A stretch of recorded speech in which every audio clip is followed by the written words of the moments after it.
నమస్తే అండి. నమస్తే అండి. సార్ మేము వైస్ మంకీస్ మీడియా నుంచి యూట్యూబ్ ఛానల్ నుంచి వచ్చాము. ఓకే సార్, యాక్చువల్గా అందరూ సేంద్రియ పద్ధతి, సేంద్రియ వ్యవసాయం గురించి చాలా చెప్తున్నారు. బట్ ఆంధ్ర నుంచి వచ్చి ఇక్కడ హైదరాబాద్లో మీరు సెటిల్ అయ్యి ఒక వ్యవసాయం గురించి రైతులకి పలు విధాలుగా మనం వ్యవసాయం చేయొచ్చు, తక్కువ పెట్టుబడిలో కూడా మనం వ్యవసాయం చేయొచ్చు అని చెప్పి మీరు ప్రూవ్ చేశారు.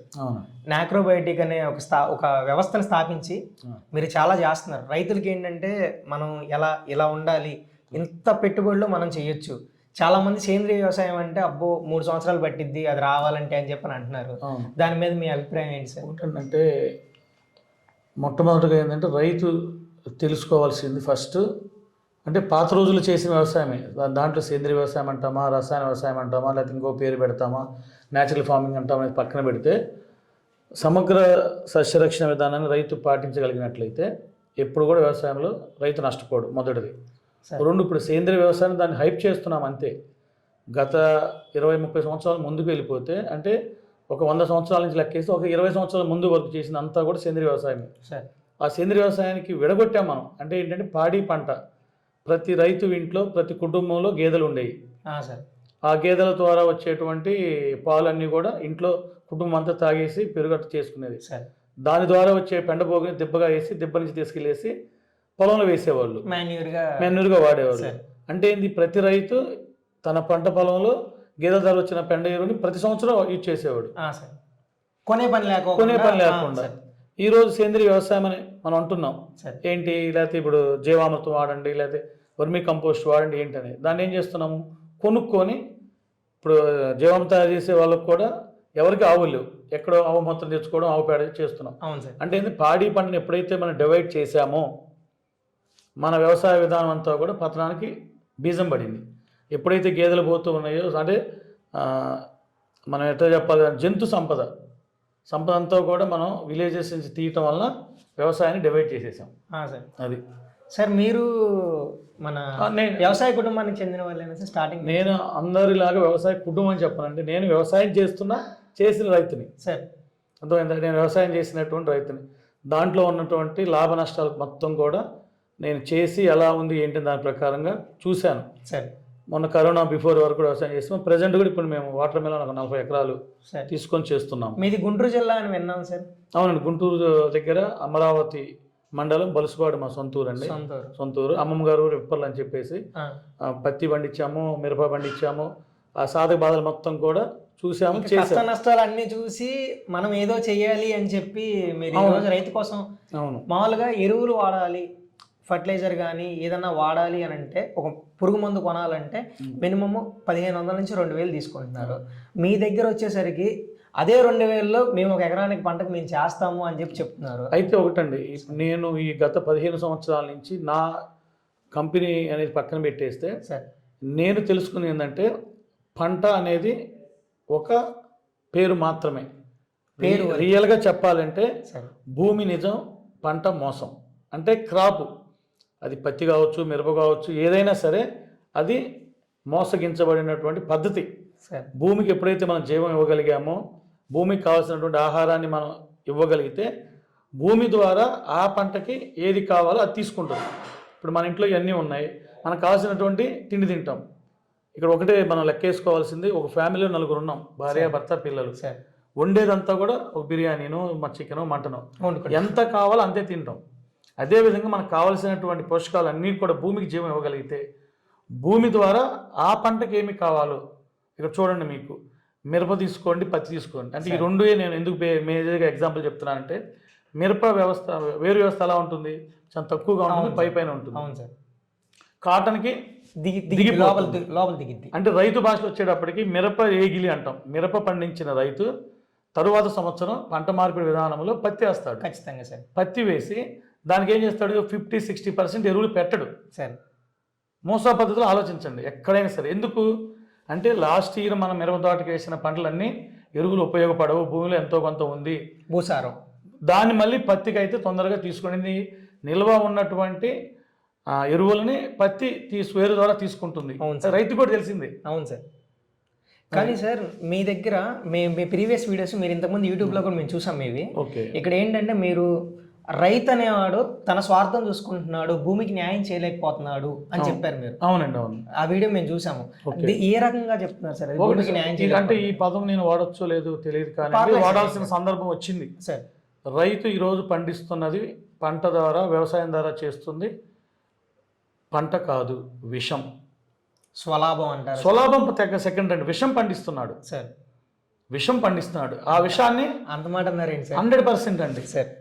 ఎక్కడైనా సరే, ఏ రైతు అయినా సరే, ఇది కూడా నేను చేసేది ఇది ఈ విధంగా ఉంది అంటే అందరిని అనటానికి నేను ఇష్టపడను సార్. కానీ మేజర్గా 100లో 90% మంది తన ఆర్థిక ఇబ్బందులు కావచ్చు అండి, అతని స్థితిగతులు కావచ్చు, వ్యవసాయ లాభ నష్టాలు ఏదన్నా కావచ్చు, ఈరోజు విపరీతమైనటువంటి ఎరువులు వాడాలి, విపరీతమైన పురుగు మందులు వాడాలి అని కాంపిటీషన్స్తో విచక్షణారహితంగా ఎట్లా పడితే అట్లా యూజ్ చేస్తున్నాడు. దాని ద్వారా వచ్చేటువంటి ఫుడ్ ఏదైతే ఉందో దాన్ని విషంతోనే పోలుస్తాను. ఆ విషయాన్ని మనం రోజు తింటున్నాం. అర్థమైంది సార్, క్లారిటీ వచ్చింది సార్. ఇంకా క్లియర్గా చెప్పాలనుకుంటే సార్, తోటకూర తీసుకోండి, కూరలు, తోటకూర కానీ, పాలకూర కానీ, లేదా మన ఇష్టం ఏదైనా, లేదా కొత్తిమీర, పుదీనా మనం మార్కెట్కి వెళ్ళేసి తెచ్చుకొని చక్కగా కడుక్కుంటాం, పైన కట్ చేస్తాం. దాంట్లో కొట్టేది ఏంటండి? కెమికల్. అంటే రోజు కొద్దిగా తీసుకొచ్చుకొని మనం డైరెక్ట్గా కెమికల్ తింటున్నాం సార్. అంటే నేను రైతులకి ఇప్పుడు ఇప్పటివరకు ఈ సంవత్సరం, కొత్త సంవత్సరం నుంచి కూడా మేము స్టార్ట్ చేద్దాం అనుకున్నది ఏంటంటే, ప్రతి గ్రామంలో 10 మంది రైతులు సార్. మా కాన్సెప్ట్ దీన్ని బిల్డ్ చేసాం, ప్రతి క్రాప్ని చూసాము సార్. ఇప్పటి నుండి గ్రామానికి 10 మంది రైతులు, పెద్ద రైతులు, ఏ రైతైనా, ప్రతి రైతు, చిన్న రైతు కావచ్చు, ఏదైనా 10 మంది రైతులు మాకు కావాలంటే. Okay sir. ఆ 10 మంది తక్కువ పెట్టుబడి, ఎక్కువ దిగుబడి, లాభం. ఇది మా యొక్క మేనేజ్మెంట్ చేస్తున్నాం ఇప్పుడు.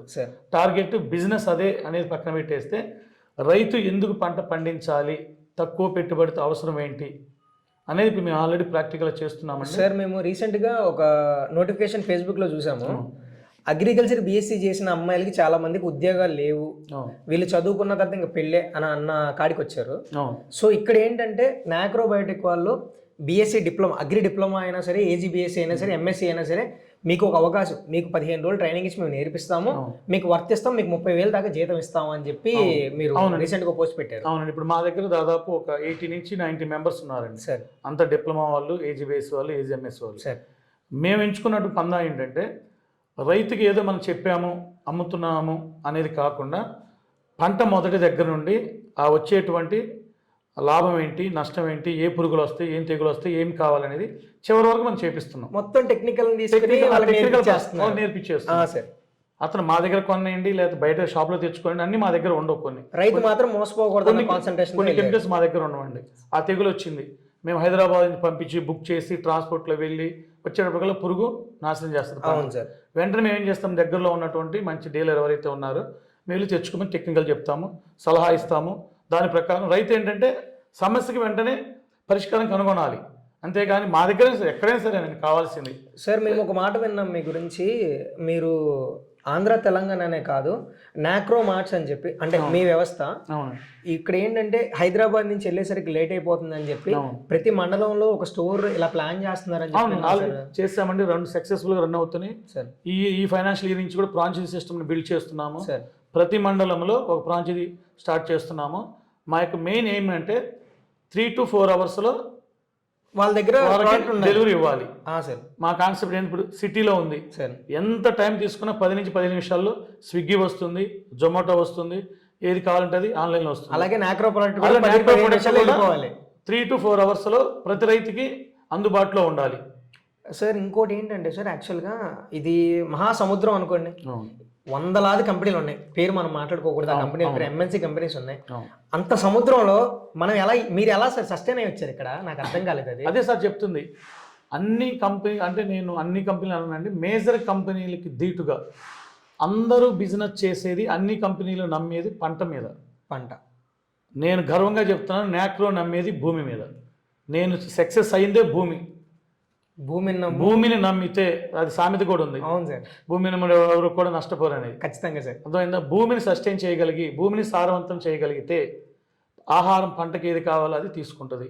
ఒక తండ్రి బాధ్యతగా డబ్బులు తీసుకొచ్చి తల్లికి ఇస్తే, తల్లి కుటుంబాన్ని ఏ విధంగా ఏమేం కావాలి, పిల్లల ఫీజులు ఏంటి, ఏమేమి కావాలి, బట్టలు ఏంటి, వాళ్ళకి ఏం కట్టాలి, ఏం ఫుడ్, అదేవిధంగా మనం కూడా ఒక రైతు అనేటువంటి, నేను డైరెక్ట్ చెప్తాను, ప్రతి ఒక రైతు అనేటువంటి మనిషి భూమికి కావాల్సినటువంటి పోషకాలన్నీ కూడా, అది బ్యాక్టీరియా కావచ్చు, ఆర్గానిక్ కార్బన్ కావచ్చు, ఫర్టిలైజర్ ఏదైనా సరే భూమికి సంపూర్తిగా ఇవ్వగలిగితే ఆ పంటకి ఆ మొక్కకి వేర్ల ద్వారా ఏది కావాలో ఆటోమేటిక్గా తీసుకుంటుంది అంతే.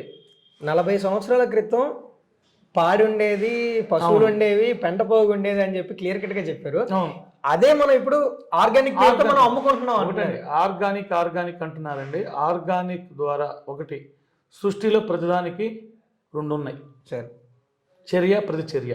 అవునండి. మంచి చెడు. అవును సార్. అబద్ధం నిజం. అవునండి. ఆడ మగ, చిన్న పెద్ద సార్. ఇది కూడా సేంద్రియ వ్యవసాయంలో కూడా జరిగేది రసాయన చర్యే. సేంద్రియంలో కూడా ఉంటుంది. ఇప్పుడు మీరు ఎరువేస్తున్నారండి, అవును సార్, వర్మి కంపోస్ట్ చేస్తున్నాం. అవును. కంపోస్ట్ తీసుకుంటుందా ప్లాంట్? తీసుకొచ్చి 110 రూపాయలు సప్లిమెంట్ ఏదో ఇవ్వాలి మనం. అవును. ప్రతి చర్య. లేదా ఇప్పుడు మీరు రైస్ వండుతున్నారు, దానికి ఏం కావాలి? నీళ్లు పోతేనే ఉడికిద్ది. అవును సార్. ఇక్కడ కూడా అంటుంది అదే అంటుంది, పాత రోజుల్లో చేసింది తెలియకుండా రైతు బయో ఫర్టిలైజర్ వాడాడు. ఏందా బయో ఫర్టిలైజర్ అంటే ఆవు మూత్రం కానీ గేదె మూత్రం కానీ ఆటోమేటిక్గా దెబ్బలు వేసేవాళ్ళం. అది బయో ఫర్టిలైజర్ కింద లెక్కనే, బ్యాక్టీరియల్. అవును. తర్వాత ఇంట్లో అందరికి కట్టెల పొయ్యిలు ఉండేవి పాత రోజులు. అవును సార్. ఆ పొయ్యిలో అన్నం వండేవాళ్ళు, గేదెలకి అన్నం వండేవాళ్ళు, నీళ్లు కాసుకునేవాళ్ళు. ఆ బూడిదని తీసుకెళ్ళేసి మనం దెబ్బలు పోసేవాళ్ళం. ఈరోజు ఆర్గానిక్ కార్బన్ అని చెప్పి కోట్ల రూపాయల వ్యాపారం చేసిన ఆ బూడిద ఏంటండి? పెంట పోగు బూడిదనే ఆర్గానిక్ కార్బన్ అంటే ఏంటండి? బూడిదే కదా సార్. యాక్చువల్గా చాలా మందికి తెలియని విషయం ఏంటంటే ఆర్గానిక్ కార్బన్ సేంద్రీయ వ్యవసాయం చేస్తున్నాం అనుకుంటున్నారు, కానీ మీరు చెప్పారు చూసారా, బూడిదే. ఇదివరకు రోజుల్లో మనకు ఉండే పాడి ఆ పెంట పోగు ఆ బూడిద పొయ్యిలో అదే విడ చేసాం, అదే విడగొట్టాం. చూడండి, ఇప్పుడు బయో ఫర్టిలైజర్ అంటున్నా నేను. ఆ bio fertiliser is equal to నేనేమంటున్నా, ఆవు మూత్రం అంటున్నా, ఆవు పేడ అంటున్నా, గేదె పేడ అంటున్నా, అదంతా డికంపోజ్ అవుతుంది. ఇప్పుడు మనం డికంపోజ్ చేస్తున్నాం ఆల్రెడీ. అక్కడ 1 year మన 2 years దిబ్బను ఉంచుతారు రైతులు, డికంపోజ్ అవుతుంది. ఈ రోజు ఏంటంటే ఆర్టిఫిషియల్గా ఎక్కడో చోట టక్కని తెచ్చుకొని వాడుతున్నాం. దానివల్ల ఏంటి నష్టం? డికంపోజ్ కావట్లా. అవునండి. అప్పటికి ఇప్పటికి డిఫరెన్స్ ఏంటంటే అప్పుడు కంప్లీట్ డికంపోజ్ అయ్యి ఎరువు తీసుకొని సమ్మర్లో వేసేవాళ్ళం. అది భూమిని అంతా కూడా కలిగి తిప్పుకొని భూమిని అంతా సరిపోయి మంచి కావాల్సిన పోషక పదార్థాలు ఇస్తుంది. ఈరోజు రెడీమేడ్గా రేపు వేస్తాడు అనగానే ఈరోజు ట్రాక్టర్ పెట్టి ఒక 5,000, 10,000, 20,000 పెట్టేసి ఇప్పుడు మేము చేస్తుంది ఏంటంటే న్యూ టెక్నాలజీగా, అంటే పంటకు కావాల్సినటువంటి కంప్లీట్ సొల్యూషన్ సాయిల్కి ఇవ్వడం జరుగుతుంది. ఇప్పుడు ఇప్పటి నుంచి మేము రైతుల్ని మోటివేషన్ చేస్తున్నాము. అది చెప్పాను కదా ఇందాక. అవును సార్. విలేజ్కి 10 మంది రైతులు సెలెక్ట్ చేసుకొని 10 ఎకరాలు సస్టైనబిలిటీ ఫార్మింగ్. నేను ఇక్కడ ఆర్గానిక్ అనను, కెమికల్ అనను, ఏమి అనను, ఏదైనా పెట్టుకోండి. 10 మంది రైతులు ప్రతి ఊరు నుంచి సమగ్ర సస్య రక్షణ విధానం చేయగలిగినప్పుడు మాత్రమే రైతు సస్టైన్ అవుతాడు. ఒకటి. రెండోది, దీన్ని బిజినెస్గా చూడాలి. నేను ఎంత పెట్టుబడి పెడుతున్నాను, నాకు ఎంత దిగుబడి వస్తుంది, నాకు ఆ దిగుబడి అమ్మగా వచ్చే లాభం ఎంత, ఈ 3 క్యాల్కులేషన్ చేయకపోతే రైతు ఎప్పటికీ రాజు అనే పదం అంటారు కదా, ఎప్పటికీ రాజు కాదు కదా, రాజు దగ్గర పనిచేసే బంటు కూడా కాలేదు. కానీ సార్ మీ మాటలు ఏంటంటే ఏంటి మనం మిరప తోటకి లక్షలు పెట్టుబడి పెడుతున్నామా ఏంటి, కేవలం 20,000లో మనకి ఇంత స్ప్రేయింగ్ ఇవన్నీ కాకుండా మనకి పెట్టుబడి పెట్టుకోకుండా అయిపోతుంది. అవునండి. ఇప్పుడు రైతు పంట పండిస్తుంది, అదే అంటుంది మెడిసిన్స్. ఇప్పుడు మన చిన్నపిల్లలు ఉన్నారు. అవును సార్. మా బాబు లేదా మీకు మ్యారేజ్ అయితే మీ బాబు ఉన్నారు, రైట్ అవ్వలేదు. చిన్న పిల్లలకి ఏమి ఇస్తున్నాం? హామాన్ బేబీ సోప్ కానీ ఏదన్నా కానీ వాళ్ళకి బేబీకి సంబంధించిన వ్యవస్థ మారింది. పాత రోజుల్లో డెలివరీ ఫ్రీగా అయ్యారు. అవును సార్. అంటే 9 months నిన్నేంత వరకు కూడా వర్క్ చేశారు, అది ఫ్రీ డెలివరీ, ఇంట్లో పని చేశారు. అవును సార్. ఇప్పుడు సపోజ్ ఒక చిన్న, అంటే ఈ సందర్భంలో చెప్పొచ్చు, యోగా అంటే సార్, యోగాలో అన్ని ఆసనాలు వేస్తారు. అవును సార్. ప్రతి గ్రామంలో ప్రతి లేడీ విలేజ్లో ఉదయం పూట చేసేది తెలియకుండా యోగాసనాలే. ఏ రకంగా సార్ నాకు అర్థం కాలేదు. మీరు పొద్దున లెగుస్తారు. అవును సార్. అంటే జస్ట్ ఎగ్జాంపుల్గా లేచేసి ఏం చేస్తారు, వాళ్ళు చేయి చూసుకొని తలదూకుంటారు. ఈ ఫింగర్స్ అన్ని కూడా టచ్ అవుతాయి కదా, గడేసుకుంటారు లేదా ముడి పెట్టుకుంటారు. అవును సార్. అది కంప్లీట్ అయిపోయింది, బొట్టు పెట్టుకుంటారు. తర్వాత కాలకృత్యాలకు వెళ్ళిపోతారు. కాలకృత్యాలు అయిపోయిన తర్వాత చీపిరి తీసుకొని వంగి ఊడుస్తారు. మనం ఇంటి ముందు కానీ వంగినప్పుడు ఏం చేస్తామండి, వంగి నడు ఉంచుతున్నాం కదా. అవును సార్. ఊడుస్తున్నాం కదా. అవునండి. ఇది అయిపోయిన తర్వాత కల్లాపని చల్లుతారు. కల్లాప చల్లుతాం, చెయ్యి తిరుగుతుంది కదా. అవునండి. తర్వాత ఒంగోని ముగ్గులు వేస్తాం. అవును. నడు మొత్తం ఉంచుతాం కదా. అవును సార్. చెయ్యి ఎత్తేది ఏంటండి, ఇవన్నీ మీ సర్కిల్. తర్వాత ఎక్సర్సైజ్ పాలు తీస్తాము, కూర్చొని తీస్తాము. అవును సార్. ఇది చేతులు బలపడతాయి. బలమంతా కూడా ఎక్కడ ఉంటే ఫింగర్స్ లో అంటాం, అరికాళ్ళు అరిచేతులు అంటాం. అవును సార్. ఈ ఫింగర్స్ అని పనిచేస్తున్నాయి కదండి. అవును సార్. ఈ రోజు ఎంతమంది లేడీస్ పనిచేస్తున్నారు, ఎంతమంది ఆరోగ్యంగా ఉంటున్నారని క్యాల్కులేషన్ చేద్దాం. చూడండి, అర్థమైంది సార్. నాకు మంచి క్లారిటీ ఇచ్చారు మాత్రం ఈ రోజు. మీరు చూడండి, అక్కడ ఆ లేడీస్ అందరూ అదే చేశారు. మగవాళ్ళు కూడా బయటికి నడుచుకుంటూ వెళ్తారు సార్. ఒకప్పుడు ఇంట్లో తిని కాలకృత్యాలకు బయటికి వెళ్ళేవాళ్ళు. ఇప్పుడు ఏం చేస్తున్నాము, బయట తిని కాలకృత్యాలను ఇంట్లో అటాచ్డ్ అయ్యాయి సార్, పక్కన అయిపోయింది. ముగిస్తున్నాం. అవును సార్. అక్కడ వాళ్ళు కూడా ఏం చేసేవాళ్ళు, కింద ఏ పని ఉంటే అది గేదెల దగ్గర పెండ తీసేవాడు, తీసి దెబ్బ పైకి ఎత్తుకునేవాడు. అంత నెత్తిన చాలా తక్కువ మంది ఇట్లా నిలబెట్టేవాడు, పెట్టి ఇసిరేసేవాడు. అవునండి. మళ్ళీ వచ్చేవాడు, పులిగడ్డ పెట్టి ఉడిచేవాడు, గేదెను తుడిచేవాడు. అన్ని చేతులతోటి కాళ్ళతో చేస్తున్నాం. అవును సార్. మన దగ్గర శక్తి ఎక్కడ ఉంటుంది? ఈ రోజు మనం ధ్యానం చేస్తున్నాం, ఏళ్ళు మొడవండి అంటున్నాం. అప్పుడు చేసింది ఏంది? అదే సార్, అదే ఏదున్నా మన చేతులతో, మన ఫింగర్స్ తో, మన కాళ్ళతోటే కదా. అవును సార్. ఈరోజు మనం మెడిటేషన్ చేస్తున్నారు, ధ్యానం, చేతులు పట్టుకోమంటాం. అర్థమైంది సార్. ఇవన్నీ ఇక్కడ ఇది పర్ఫెక్ట్ గా ఉంటాయి, అక్కడ పర్ఫెక్ట్ గా ఉన్నాయి. కాబట్టి ఈ రోజుల్లో అది లేదు, ఈరోజు చేయటం లేదు. అదే అంటే ఒకటండి, ఈరోజు మనం చంద్రయాన్ 3, చంద్రయాన్ 4 ఈ రోజు సక్సెస్ అయింది. జనవరి 1 కూడా ఉదయం న్యూస్ పెట్టగానే తొలి సంవత్సరం. సరే, అన్నిట్లో మనం ముందుకు వెళ్తున్నాం. భారతదేశ చరిత్ర, భారతదేశం అనే సంస్కృతి నుంచి వ్యవసాయ దాన్ని నాశనం చేసుకుంటూ వెనక్కి వెళ్తున్నాం. అర్థమైంది సార్. మనమే పాడు చేసుకుంటాం, మనం వెనక్కి వెళ్తున్నామండి. ఇప్పుడు 2024 కాదు, రియల్గా చెప్పాలంటే 1600 సంవత్సరంలో వ్యవసాయానికి నాశనం చేస్తున్నాం మనం. సార్ మేము చూసిన దాంట్లో ఏంటంటే, ఎవరికి వాళ్ళు మనకు డబ్బులు వస్తాయి, మనం అది చేద్దాం, మనం ఇది కలుపుదాం అంటున్నారు. కానీ ఒక ఆర్గానిక్ ఫార్మింగ్ మీద మీరు ఈరోజు ఈ స్థాయిలో ఉన్నారు. అండ్ మీ దగ్గర నుంచి మీరు నేర్చుకోవాల్సింది ఏంటంటే, ప్రతి ఆడపిల్లకి బీఎస్సీ అయిపోయినా, డిప్లొమా అయిపోయినా, నాక్రోబయోటిక్ అనే సంస్థ దగ్గర మేము మీకు నేర్పించి మేము ఉద్యోగం ఇస్తాం, మీరు కాలేజీలో ఎలా అన్నా ఉండండి, మా దగ్గరకు వచ్చి మీకు మేము పని ఇస్తాం, మేము నేర్పిస్తామని చెప్తున్నారు. అవునండి. ఏంటి సార్, ఏ రకంగా సార్ ఆడపిల్లలకి చేద్దాం అనుకుంటున్నారు? అంటే ఆడపిల్ల అంటే మా రేవంత్ రెడ్డి గారిని ఇన్స్పిరేషన్ గా తీసుకున్నారు. అట్లా కాదండి, ఆడపిల్లలు అని కాదండి. ఇక్కడ సార్ ఇప్పుడున్నటువంటి పరిస్థితుల్లో విలేజెస్కి వెళ్ళి ఆడపిల్లలు చేయడానికి కొంచెం ఇబ్బంది పడుతున్నారు. అవునండి, ఇబ్బంది పడుతున్నారు. ప్లస్ అదేవిధంగా పాత రోజులు ఏంటంటే టెక్నాలజీ తక్కువగా ఉంది. అవును సార్. అది బాయ్స్ కానీ, జెంట్స్ లేదా లేడీస్ కానీ ఎవరన్నా కానీ మనం కంపెనీకి ఎంప్లాయ్ ఇస్తే సేల్స్ ఆఫీసర్ అనో ఎగ్జిక్యూటివ్ అని పోయి అక్కడికి వెళ్ళి రైతు దగ్గరికి వెళ్ళి డీలర్ దగ్గరికి వెళ్ళి మాట్లాడి రైతు దగ్గరికి వెళ్ళి పొలంలోకి వచ్చి ఈ మొక్క ఏంటి ఏముంది రోగం అని చూడాల్సిన పరిస్థితి సార్. ఇప్పుడు మన టెక్నాలజీ పెరిగింది కాబట్టి ఆ టెక్నాలజీ వినియోగించుకొని ఎక్కడున్నా ప్రపంచం ఎక్కడున్నా ఈరోజు ఇప్పుడు మా దగ్గర నుంచి మేము చేస్తున్నటువంటిది ఇథియోపియా పంపిస్తున్నాము, ఇథియోపియా ఘనా పంపించాము సార్. ప్రపంచంలో ఎక్కడికైనా పంపించేటువంటి ఛాన్స్ ఉంది. అదే సార్, సముద్రంలో మీరు సస్టైన్ వచ్చారు, అదే ఆశ్చర్యంగా ఉంది. అది సెకండ్ వన్ ఏంటంటే టెక్నాలజీ వచ్చి ఫొటోస్ విత్ ఇన్ సెకండ్స్ లో రైతు ఒక ఫోటో, ప్రతి రైతు ఇంట్లో స్మార్ట్ ఫోన్, చేతిలో ఫోన్ ఉంది.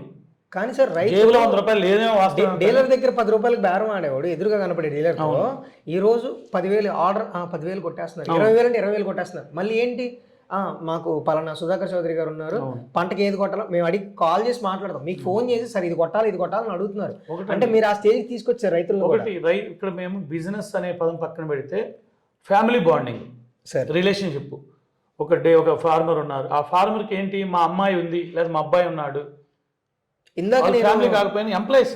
ఇందాక వచ్చేటప్పుడు కూడా మిమ్మల్ని చూశాను సార్ నేను, మీకోసం ఇక్కడ రాగానే మీరు అప్పటికి ఏంటి ఒక ₹2,000 ఫార్మర్ కూడా మీకు కాల్ చేసి, 2,000 కాదండి సార్ 2,900 సంవాట్ అమౌంట్ గురించి తను కాల్ చేసి, సరేలా నాకు డెలివరీ పెట్టాను ఇవాళ అంటే, ఇవాళ ఎవరు లేరమ్మా అని చెప్పి మీరు మాట్లాడి వాళ్ళకి order with in fraction of seconds లో పెట్టించారు. అవునండి. ఒక కంపెనీకి అధిపతి అయ్యండి మీరు.